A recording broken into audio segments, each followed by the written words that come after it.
Hi friends, கிச்சனுக்கான புது வரவு என்னன்னு பார்த்தலாமா? இண்டஸ் வேலியிலிருந்து நல்ல ஒரு ஹெவியான ப்ரெஷர் பேன் தான் வந்திருக்கு. இதோட பேக்கிங்கே பாருங்க, ரொம்பவே சூப்பரா இருக்கு. இப்போ இந்த ப்ராடக்ட் எப்படி இருக்குன்னு பார்த்தலாம். ரொம்ப நாளா வாங்கணும் அப்படின்னு நினைச்சிட்டே இருந்த ஒரு ப்ராடக்ட் இது.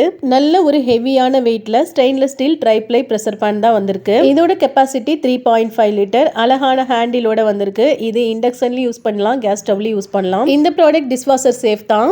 இதோட லிட் பார்த்தீங்க அப்படின்னா அழகாவும் கொஞ்சம் டிஃப்ரெண்டாவுமே இருந்துச்சு. இதோட gasket silicone material, food safe material தான் இது. வெயிட் எல்லாம் நல்லா டைட்டாவே இருக்கு. கலண்டு வராத மாதிரி நல்ல கிரிப்பாவே கொடுத்திருக்காங்க. இந்த குக்வேர் பார்க்கறதுக்கு ரொம்ப அழகா இருக்கு. இவங்களோட ப்ராடக்ட்ஸ் எல்லாமே அடிபிடிக்காது, தீயாது, ஃபுட்டை நல்லாவே ஃப்ரெஷ்ஷா வச்சுக்கும். உங்களுக்கும் இந்த ப்ராடக்ட் வேணும் அப்படின்னு நினைச்சீங்கன்னா டிஸ்கிரிப்ஷன்ல லிங்க் இருக்கு. இவங்களோட வெப்சைட்ல போய் செக் பண்ணி பார்த்து வாங்குங்க. நிறைய ஆஃபர் கொடுத்துட்டே இருப்பாங்க. அதோட YAS 12 அப்படிங்கிற கூப்பன் கோட் யூஸ் பண்ணி வாங்குனீங்கன்னா எக்ஸ்ட்ரா 12% டிஸ்கவுண்ட்டுமே கிடைக்கும். இதோட ஃபுல் டீடைல்ஸ் எல்லாமே லாங் வீடியோல கொடுத்துருக்கேன். டைட்டிலுக்கு மேல ஒரு ப்ளே பட்டன் இருக்கும், அதை கிளிக் பண்ணி பாருங்க. அந்த வீடியோலயே லிங்க்கும் இருக்கும். தேவைப்பட்டுச்சு அப்படின்னா யூஸ் பண்ணிக்கோங்க. தேங்க்யூ.